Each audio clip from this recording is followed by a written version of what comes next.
You in NY right now? Brooklyn, big Brooklyn, baby. No doubt, no Nice, doubt. That's my nice. partner, Uncle E. That's Bub Styles. Peace, What's good, peace. What E? up, man? How the fuck are you? Chill. Yo, we so damn aggressive, man. Is it that Brooklyn shit, man? Nah. It's good aggression. It's good aggression. It's healthy aggression. It's good Just fucking with you, man. Just messing with you. I was listening to some of your the latest project before, man, and I was like ready to go and lift a truck and throw it across the street. You know what I mean? Oh, I love it. That's the only thing that people know how to do to my music. It's becoming an issue. I have a lot of liability insurance that I owe Progressive right now. Nah, it's dope. It's dope, man. You want to kick it off? What's up, everybody? This is Changing of the Hip Hop Guards podcast. I'm your host, the journalist Sincere. That's my co-host, Uncle E. And today we have the pleasure of speaking with Brooklyn's own Bub Styles. Thank you so much for joining us tonight. Of course. Thank you for having me, my guys. Absolutely. Peace. Big shout out to Jerry Graham again for connecting us and always dishing us the dopest of the dope that are out at the moment. For those who may not know, maybe new to you, let's get to know you a little bit before we talk about your latest project. Where was Bub Styles born and raised? Born and raised in Brooklyn, fucking New York. I don't know if you could tell by my temperament and my sensibilities. Big Brooklyn, born and raised my whole life. No doubt. I love the place. I love and I hate it, just like anybody with their hometown, right? What part of Brooklyn exactly? Literally all over, but I spent a lot of time in downtown Brooklyn mostly. Okay. Yes, Downtown, that's changed a lot within these past years, right? Oh, you're telling me, kid. Yeah. I mean, it's insane. It's insane. All of Brooklyn, really, like for the most part. But yeah, downtown definitely included in that for sure. Well, I know this. Now I'm in Bed-Stuy, and even I just moved to Bed-Stuy like not even 3 years ago, and already this shit is wild different. Really? When we came over here, yeah, even through the COVID and all that bullshit, man. Damn, that's crazy. I know there's some parts of downtown Brooklyn that you think you're down in like the Village area almost. It's crazy, bro. Yeah, like off Smith Street, like that's where I am. I'm right on the corner of Gowanus, like the Gowanus buildings. Yeah. But it's like, it's like you're down there and it's still got an edge to it. Then you go one block up, it's nothing but bars and restaurants and baby carriages and fucking it's crazy over there. It's insane. Is that the part that you don't like that you were saying as far as Brooklyn goes, or? I mean, dog, it's love hate. You know what I mean? Am I happy that I have access to more incredible food in my neighborhood? Of course I am. At the same fucking time, it's like, you know what I mean? It's all these fucking newbies come in. Next thing you know, it went from Poland Spring to Smart Water. I don't know what to do with myself. Feel me? Gotcha. No doubt. Coming up in the ranks before you got into MCing, what were some of your earlier influences music-wise coming up? Musically, shit. The obvious ones, Biggie and Jay and shit like that. But like when I was a kid, I listened to a lot of Bone Thugs as a kid. I listened to a lot of Busta Rhymes as a kid. I also was like super into like hardcore and metal and shit like that. We had that conversation. My shit. Yeah, we had that conversation yesterday. Yes, we did. Well, me and Power Roll, he's coming out with a rock album, but all three of us, me, Uncle Ian, Power Roll, we're talking about our rock influences, but I didn't mean to interrupt. No. I mean, dog, yeah. I mean, you definitely hear it in my music. I scream like I have, like, you know what I mean? Like a fucking maniac. Like there's something wrong with me. I'm screaming at the top of my lungs. Nah, that comes from a lot of the hardcore shit, you know what I'm saying? But, obviously, Tribe and all that shit. Like it was a big melting pot of shit for me, honestly. Yeah, have you ever thought about doing some type of rock, heavy metal, some type of fusion? Yeah, I thought about. I still got a couple like homies in like the hardcore scene. I was thinking about a few years back being like doing vocals for like hardcore shit, but like, nah, not really. Not for yourself. Mix it up with the hip hop at this point. You know what I mean? Like, I try to really mix it up within the hip hop though, for sure. You know what I mean? Gotcha. Definitely. So at what point did you start getting involved with the music, hip hop in general? A lot of MCs would say, hey, I started out as a DJ, b-boying, for Bub Styles particularly, what was your first foray into hip hop? Nah, that wasn't me. I know a lot of people be like, yo, I came out the womb and like I was 3 years old rapping to my teddy bears. You know what I mean? Nah, it was none of that for me. I always had love for rap growing up and shit, but I didn't really start until like my early 20s. But then kind of just hit the ground running, you know what I mean? Like I had a lot of homies that were like working within rap music and shit like that.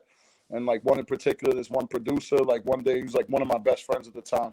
And I was like, yo, I'm gonna come through and I'm gonna do a song.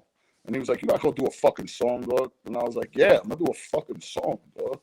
So then I went and I did a fucking song and the rest is history. And like, yo, the shit ended up being like some fire shit that nobody even knew I had in me, including myself type shit. And then fucking, you know, a lot's changed since then, but we steamrolling, bro.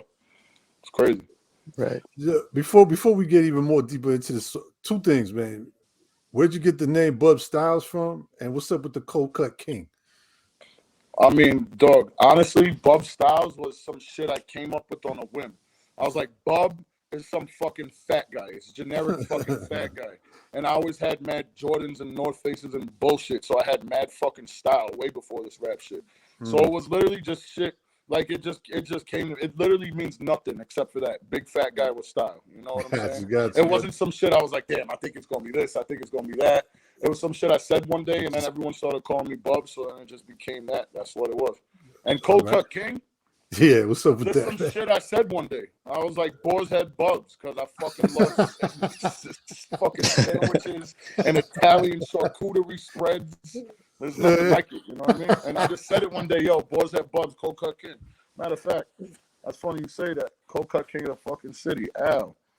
Oh, look at that. Look at I just said it one day, yo, this shit is bothering me. You see this shit? I look like I got a chest boner right now, bro. Nah, but yeah, I just said it one day, Cold Cut King, Boar's Head Bubs, Cold Cut King. Next thing you know, I made an album called Boar's Head Bubs, Cold Cut King. Next thing you know, that's just who the fuck I am. That's stuck with you. Yeah. I love it. That's dope. It's something that like people like, more people come up to me and, you know, everyone calls me Bubs and shit nowadays, but it's like people come up to me and be like, Cold Cut. It's like everybody knows that's me. You know what I mean? And it's not just because I'm screaming it all the goddamn time. Right. Yo, have you ever thought of any ideas, you know, whether it's now or down the line, of doing something, you know, coming out with your own mustard, you know, something, you know, like flipping that Cold Cut King or something? Hey, it's an idea. That's a fucking idea, man. Yeah, I mean, I love mustard. I mean, I can see your face on like a bottle of like some kind of crazy Brooklyn hot sauce or something. Can you imagine this face on a bottle of hot sauce, dog? Yo. Can you imagine the amount of sales that fucking company is making? Look at this mug. Dude, your music tied in with some hot. Can you imagine? Put it like this: how about listening to your music after having some of that hot sauce? I'm talking about throwing a truck across the street. I don't know. I might throw a rocket to the moon. I'm already talking spicy. That's all I need is the sensation on the tongue. Pause. Yeah, I got it. Yeah, I can see it though. I can see it. Hey, listen, it's not a bad idea, dog. It's really not a bad idea at all. What was your creative process early on when you were writing? Like when I first started rapping? Yeah. What were you writing before the beat, or did you have to listen to the beat? Did you have to have the production first? Oh yeah. It's honestly different nowadays. Nowadays it's like there's so much fucking my email is like I can't even, it stresses me out seeing how many beats I have to get to in my email. Cause it's like I'm easy to dub beats. Like I'm a very fucking picky beat selector. You know what I mean? So it's like I'll dub beats in an instant, but it's like there's so many in there that it's like I write to the beat now. But yeah, before, hell yeah, I used to throw on, you know, whatever fucking classic instrument, you know, Last Days instrumental, you know what I mean, and just fucking go in, you know what I mean. Everything Remains raw instrumental, and then just like kind of tag them onto whatever production I could get at the time or whatever. Like whatever homies was producing at the time and shit. But nowadays it's like it's got to be more catered to the beat type shit.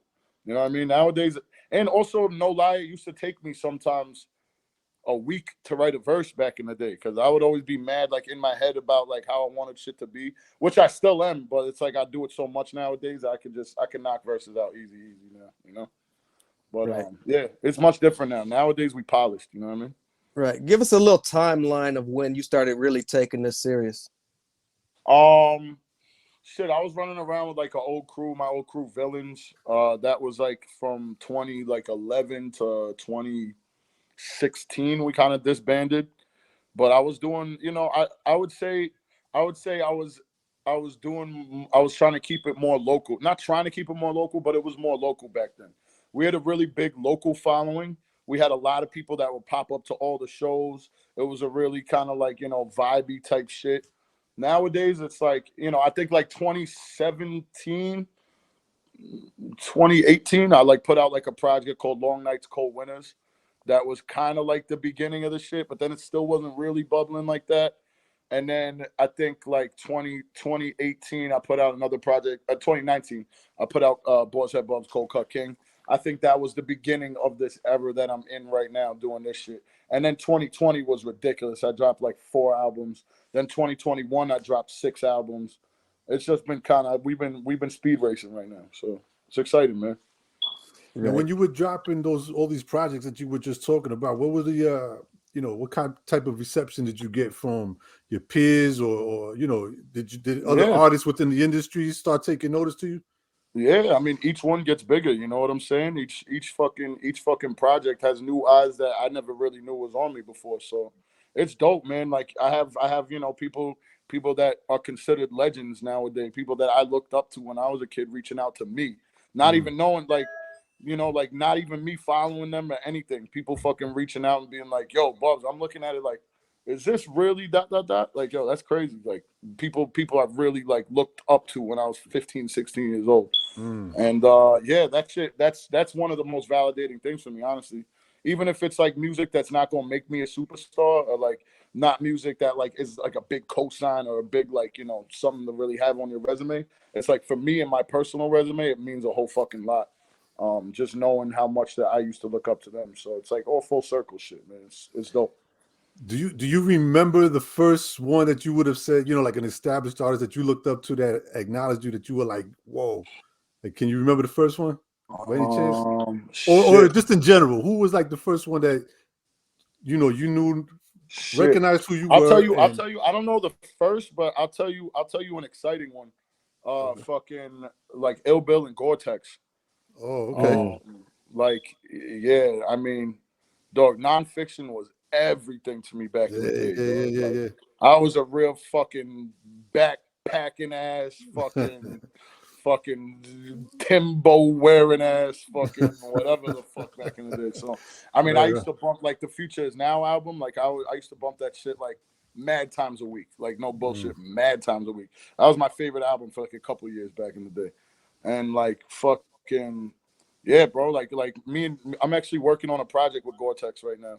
Oh, nice, With Gore-Tex and my man Chubbs. He's me and Chubbs are rapping and Gore-Tex producing. And yeah, nice. the Bill shit just came along. He just started following me one day out of nowhere, and then we ended up chopping it up. And he was like, "Yo, I super respect you." Da da da da. Da. And it was like that shit. That was very validating because like I said, I fucked with them OD when I was a kid and shit. Nice. Very dope. Dope. Yeah. You said you dropped your first project in 2017, Long Nights and Cold Winters. What kind That of was just Go ahead. that was like the first one. That was like the first one on like a little trajectory. 2016 was my like first project, which actually did really well for me too. So I mean, that was the beginning. But yeah, that was called Fat Boy Sessions. Okay. That shit was ill. I was working on that for like a few years before I dropped that shit. And then when it was finally time, we fucking, pushed the button. And yeah, that was real dope. That got a really crazy reception actually, like thinking back. Then next came Long Nights, Cold Winters, where I was like, all right, let me like I started cementing my sound more. And then after that, it was just like every project was just different and different and doper and doper. Yeah. From those early projects, what kind of adjustments did you make? Like, what kind of trials and errors did you learn your first time out going into your future projects? Something I noticed about Fat Boy Sessions was just the range of the quality of mixes. You know what I'm saying? Some of them was really mixed down super dope, and some of them was not really mixed down super dope. You know what I mean? And that was okay for me back in the day because honestly, I was always the type that kind of liked hearing a bad quality recording in a weird fucking way. Like I would listen to some old Ghostface shit and be like, damn, it's even iller when like you can't really hear every syllable type shit. You know what I mean? So that was dope for me back in the day. But then, you know, in this day and age, it's like there's no excuses nowadays. Like you need your shit to be polished. Like that's something I put a lot of you know, I put a lot of emphasis on is the like the quality of my recordings. You know what I mean? Like the quality of the recordings themselves. Right. So yeah, that was a big adjustment I had to make, making sure like all my shit is mixed down super proper. Definitely. How long did it take you to find to find your pocket as far as your sound, your voice, you know, your cadence and all of that? Did you have a hard time like finding your pocket? I mean, back in the day, if you listen to a lot of my old shit, it was kind of like it was still hardcore hip hop. It was just with like kind of like a smoother voice type shit. And I still got joints to this day that like I'll do like a little bit of a smoother voice, not all of it like screaming like, you know, attack. But yeah, it took a while. It took a little while. I'm not even gonna lie. It took a few years. And then like even listening back, I'm like, damn, this shit is wild dope. It sounds nothing like me now, but this shit is wild dope. But yeah, it definitely took some adjusting, you know what I mean? And especially for somebody with like, you know, not to fucking toot my own horn, I got a super fucking unique voice, you know what I mean? So it's like when like getting that down to be what it is every time I hop on a track, that definitely it definitely took some adjustments, some tweaking, some here and there, you know.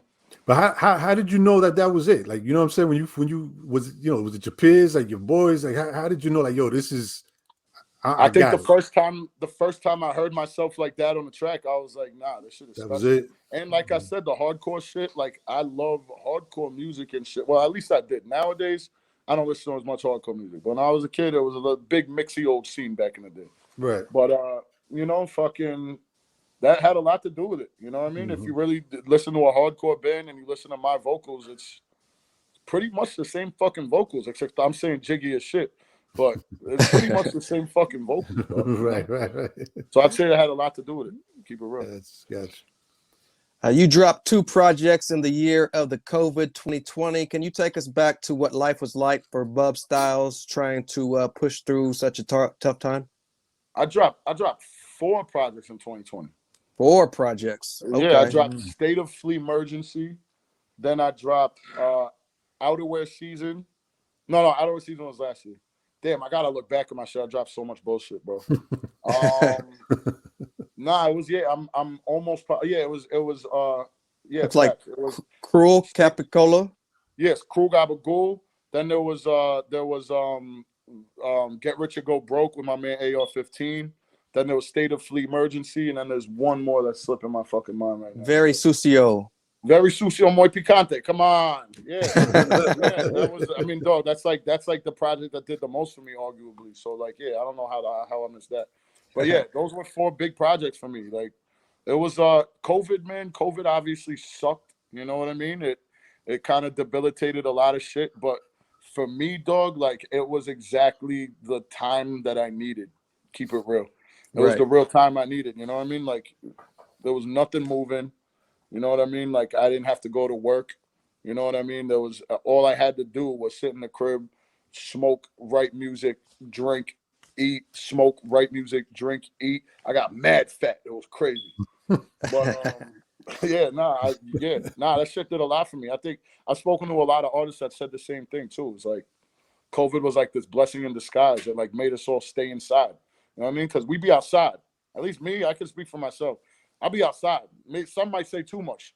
I'm outdoors. You know what I'm saying? And it's like that really gave me the excuse to really just play the crib and fucking bang this music out. Like when I went to, because my studio was closed for a little bit, you know, because of the scare and shit. And like the first time I went back, it was probably like 2 months I hadn't been back in the studio. First time I went back in, I had like almost 2 albums worth of material written already that I just needed to fill in with features or whatever bullshit. You know what I mean? And yeah, that shit was ill. That shit was really ill. You say you outside a lot. Some might say too much though. But like, take us through a little. Like, what's a day in the life with Bub Styles? Woo! I don't know. Is this MC-17, right? Nah, dog. I'll be outside, bro. I have a lot of, you know, I'm in the restaurant industry for a long time, in the bar and restaurant industry. So I have a lot of friends that work in bars and clubs and a lot of DJ homies. So really, like any night of the week I got a little movement for, you know, like more or less, you know what I mean? And it's like, you know, I'm right in Bed-Stuy, so I'm very accessible to all the Brooklyn shit and all the city shit. I just be outside. I know a lot of people, dog. I know a whole lot of people, and I'm not, you know, rappers included. Rappers are great, but rappers don't be outside like me. I know a lot of the outsiders. You feel me? Right, Like, right, yeah, right, right. I'm really, you know, I'm all that pop bottle shit. They not doing it. I'm doing that. Mm. You feel me? Gotcha. Dropped quite a few projects last year, 2021, namely Outwear Season. We're here to talk about Outwear Season 2, but take us back to the concept of 2021's Outwear Season. Outerwear Season, bro. It's you know, it started as I'm a chunky motherfucker, right? So it started as like, yo, like this is when we thrive. This is when the chunky boys thrive. When outerwear season first hits, and you could first start putting on those pieces, and you could first start to layer up, and when you could first start to feel jiggy, you putting the wool caps back on. You getting crazy. There might be a beanie. There might be a designer belt. Things get nuts, and that was the origin. It was like, yo, outerwear season. Like this is when fat boys thrive. Obviously, I took the fat boy stuff out of it. I want to be inclusive. You know what I mean? But yeah, that had a lot. That was it. That was it. Basically, it's like it started as an inside joke between me and my friends. Like, yo, it's about to be outerwear season, baby. Let's get it going. And then that shit's just ill. I got mad clothing. You know what I'm saying? So like, it's fun. It's fun to dress in the colder season. Yeah. You know what I mean?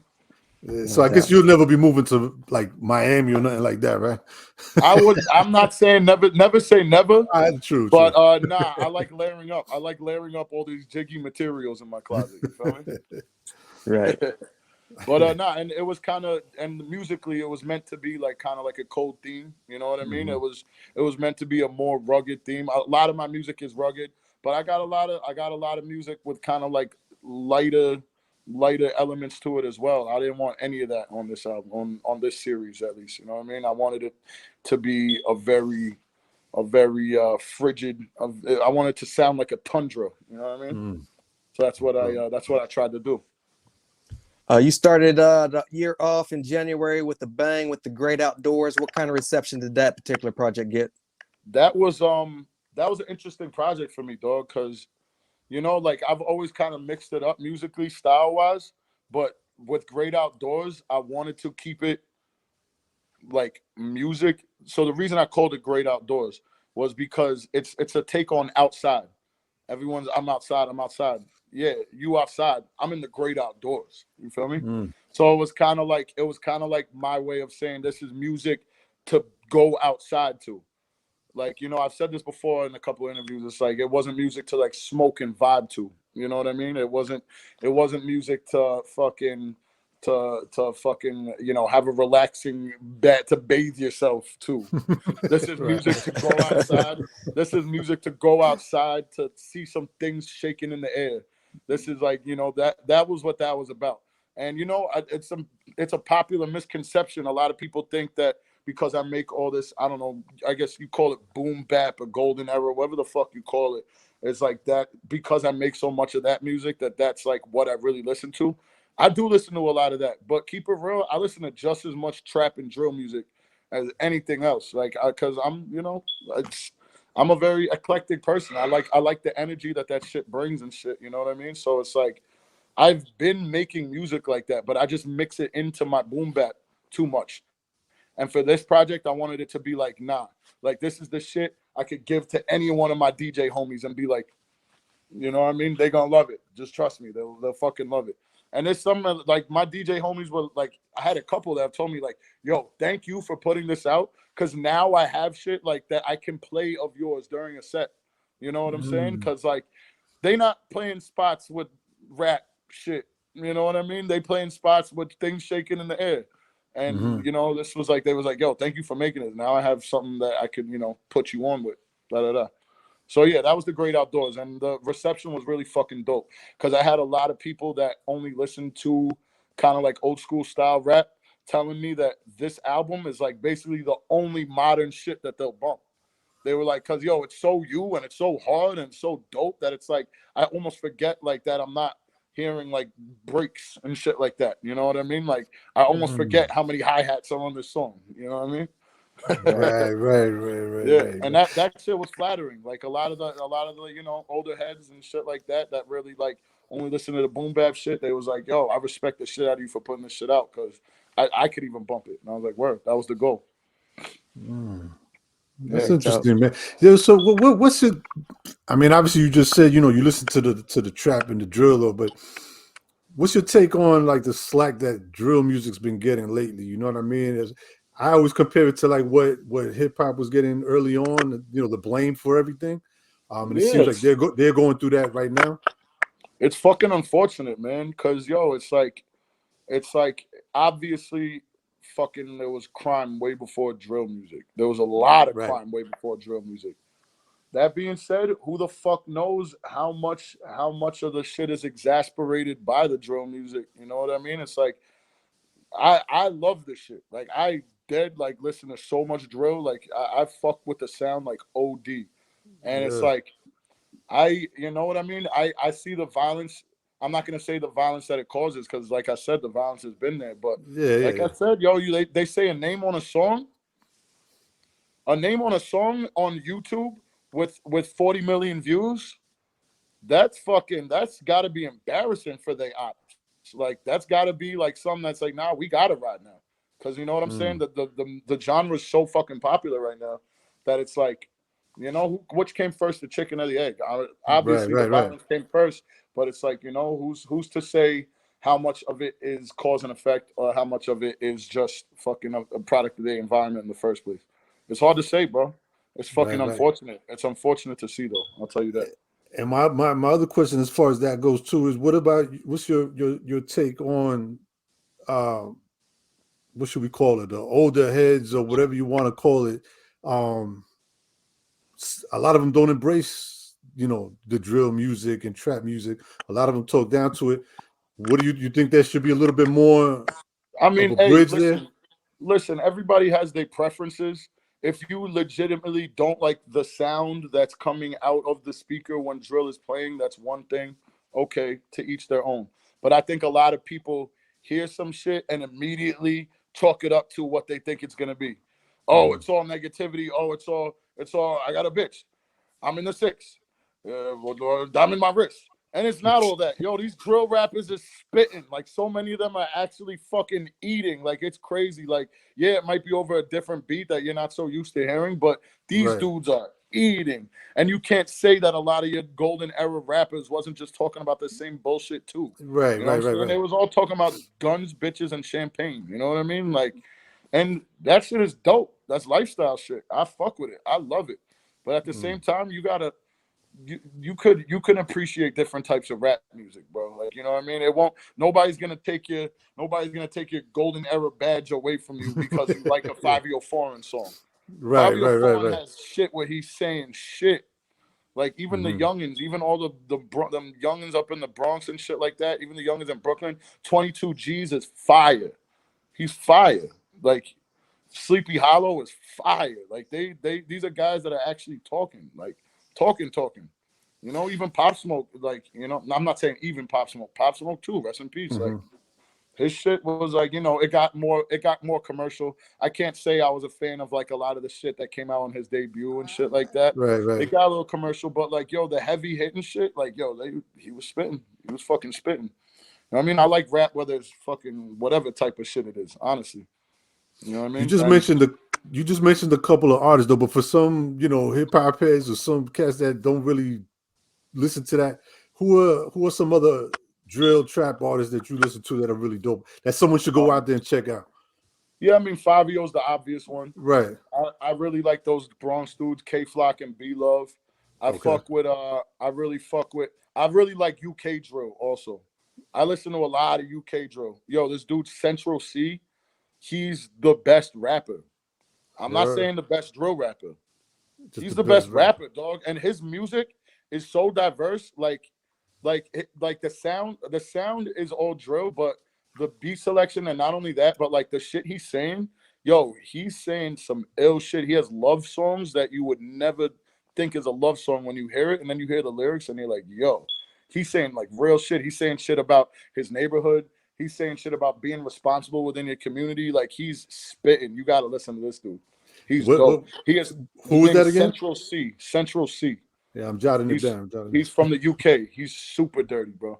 Honestly, that was my. You know they do the Spotify wrap up 2021. Yeah, yeah, yeah. He was by far my #1 listened to artist in 2021, and I know he's gonna be in 2022 also because he just put out a tape like 2 months ago. That's crazy. I've been bumping it crazy. Yo, he's Gotta dope. check him out. I'm gonna I'd say check him that's out. like my favorite artist right now. Like no matter what scene, that's my favorite artist right now. Yeah, he's fire. Nice. Yeah. Your latest project, Outerwear Season 2, is out now. Talk to us a little bit about this project. Outerwear Season 2, man. Fucking, like I said, cold, frigid tundra music. This is alleyway music. You know what I mean? It strikes you in a different way. This is music to make your stomach turn. You know what I'm saying? We you know, it was a bunch of not random producers, a lot of different producers I've been working with. A lot of the projects I do are one producer albums, but this Outerwear season I wanted to keep it. I wanted to mix it up and shit. Fucking, we got some super fucking fire producers, some fire features. My man AR-15, who's with me on every project. Then fucking, we have SD Knack on there. We got Pro Dillinger on there. Me and Pro Dillinger got some other fire coming out. Crazy shit. Got my man Dusty Reynolds on there. He's super fire. My man Blue Azul on there from the Church Boys, the Spanish Rain crew. That shit, yeah. He actually had the outro verse on the album. Fuck, I hope I'm not missing anyone. Nah, I think that's it. Yeah. Yeah. Nah, I'm really proud of this project, man. This outerwear season is gonna be a thing. You know, I'm gonna drop it this time of the year every year. It's gonna be one of my little something in the clip, you know what I mean? Nice, Yeah. nice. Yo, I see you have Jassoon on there. Jassoon, my guy. Yo, yeah.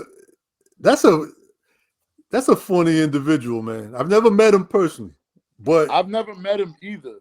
oh, Me and him have FaceTimed a few times, and like we've spoken a lot over the like we've been working together low key like a few years now, like 2-3 years. We've been like making songs and shit. He had a song I had 2 albums ago. I had 2 songs by Jassoon on there actually. The Land of Silk and Money, that LP that dropped last summer. Yeah, he had 2 joints on there. Yeah, he has a joint on this. He has a joint coming up on my next project too. Yeah, he's a funny man, fuck. you guys should link up and like do a video. You know what? I bring him up because, like I said, his personality is crazy. Like he's a wild dude. Yeah. I could like you and him together, man. I could see you guys like in the video. You guys should do something, man. It was supposed to happen, bro, because he produced a song that I put on that Land of Silk and Money joint with UFO Feeve called shout out to UFO Feeve. Yeah, that's the guy. He's fucking dirty. Fucking good guy. Real good guy too. Fucking what the fuck is the name of that joint?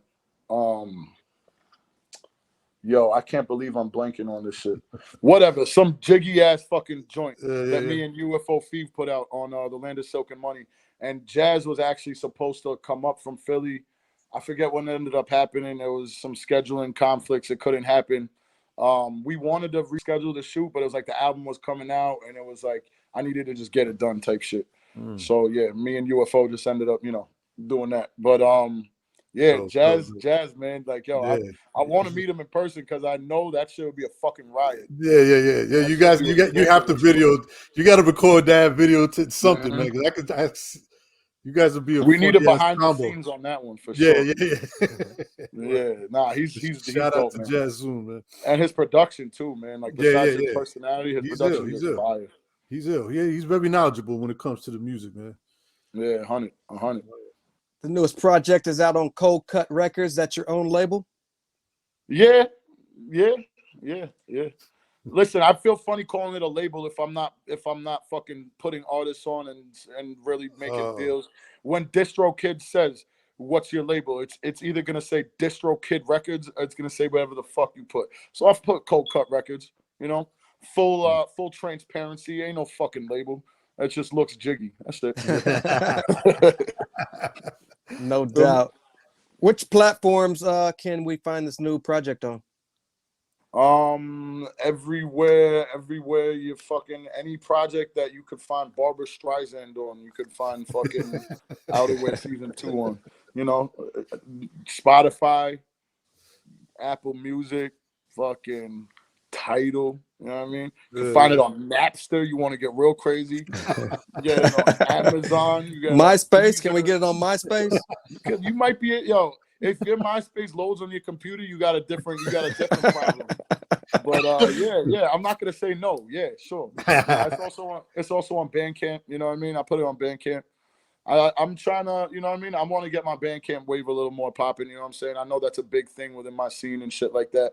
I kind of always just, as a consumer of music, I like it to just be like yo, give me it on Spotify, dog. Make it easy. Put it up with the rest of the shit I listen to. You know what I mean? But I understand why it is. You know, Bandcamp's a very profitable and a very like niche kind of like platform. Right, But right. yeah, it's on Bandcamp. It's on all that shit. You know what I mean? It's on everywhere. It's everywhere. Very Nice. dope. You talked a little bit about labels and making deals. Is there any artists that you're looking to work with and put out on your own? Shit. I'm not. I don't want to say yes or no. You know what I'm saying? I know a lot of really, really fucking dope artists. Like I know some really, really good rappers, man. Like yo, for real. Like you know what I mean? Like our scene, like you know, there's hit and misses. No names, obviously. You know what I'm saying? Even people I enjoy their company a whole lot. I'm not gonna say that I'm fucking the first to run and go bump their shit. But also the flip side of that is like, yo, there's a lot of real talent in the scene, bro. This New York shit, and not only New York, you know, it's really spreading wide, you know. Right. Fucking go to Baltimore, go to Mass, go to Toronto. It's all the same kind of little scene over here, like nowadays. You know what I mean? It's dope. It's dope. I love that shit. Right. But nah, I can't say yes or no. But I know a lot of good rappers. Let's just put it that way. Once Outerwear season 2 does its thing, what can we expect from Bub Styles in the future? Oh my God, where do I start? Next is gonna be Head of the Board. That's my next LP. Assortment of producers, really fucking dope features that I don't want to really say right now, but just trust, crazy, like next level shit. I got a project with, I don't know if you're familiar with Michelangelo. He's one of Crime Apple's. He's in Crime Apple's camp. Oh, Okay, okay. Yep, yep. He does a lot of work with him. Me and him just finished up a project that's crazy little 9 or 10 track joint with another slew of ridiculous features, like next level shit. Then I got a project with homie Fumes out of Colorado, one of the fucking best kept secrets in this scene. I don't even understand how motherfuckers ain't tapping in with this dude because his sound is ridiculous. We about like 8 songs deep into that. Me and AR-15, you know, my partner in the flea market shit. We have 2 albums done, Fleeman Marcus, and another one produced by Retrospect. And then we are almost done with another one produced by the homie Quality.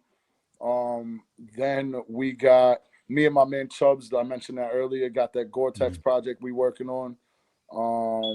Working on a whole lot more. I'm putting together a project in a few weeks, in 3 weeks from today, actually. Me and my man Retrospect are gonna do an album in a day. It's gonna be called Ramble Raps. We already have 20 rappers lined up to pull up that day. If you could pull up, lay your verse down. If not, too fucking bad. You know what I mean? Type shit. It's gonna be a whole fucking clusterfuck of a whole bunch of rappers on a whole bunch of different beats. Maybe 10 rappers on some beats. Who knows? Obviously none of that's done yet. We're doing that all in a day. You know, we'll see how that fucking goes. It's gonna happen. It's gonna happen. It's gonna sound like a 1991 Wu-Tang demo tape. It's gonna be crazy. All different styles, a lot of familiar names that y'all all gonna know, that you're definitely gonna know are gonna be pulling up to that session. I'm very excited for that. Me and G Media, my man G Media, my videographer, also my partner in this Chinatown Sound shit. I don't know if y'all tapped into that yet. Chinatown Sounds is a new freestyle platform that me and G just this top of the year started putting out. That shit is exponentially growing every fucking day. Bigger and bigger artists. It's a whirlwind right now. Chinatown Sounds, definitely. If you haven't checked that out, go check that shit out. If you like rap music of any type, you're gonna go fucking nutty over this thing. Yeah, man, yo, so much Busy, coming up, man. man. I'm like, it's clouding my head up how much bullshit is about to drop. No doubt. Any plans for tours coming up? Yeah, I was just about to ask.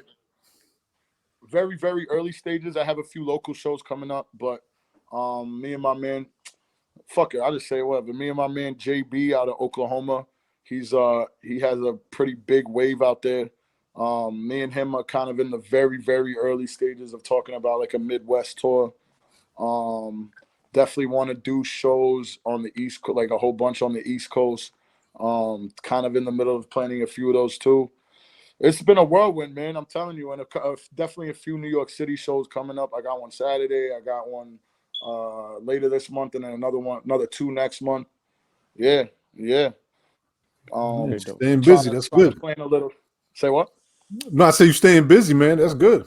Oh man, it's good. It's good for everything except for my sleep schedule. I'll tell you that. Nah, my shit's fucked up, son. It's fucked up. Yeah. Hey. Between the outsideness and then the rap shit, I don't know what to do. Well, being that you just said that, what does Cold Cut King, what does Bub Styles see, or where does he see himself, let's say 15, 20 years down the line? What's the end goal? 15, 20 years from now, I'm gonna be riding Aladdin's magic carpet through the Middle East.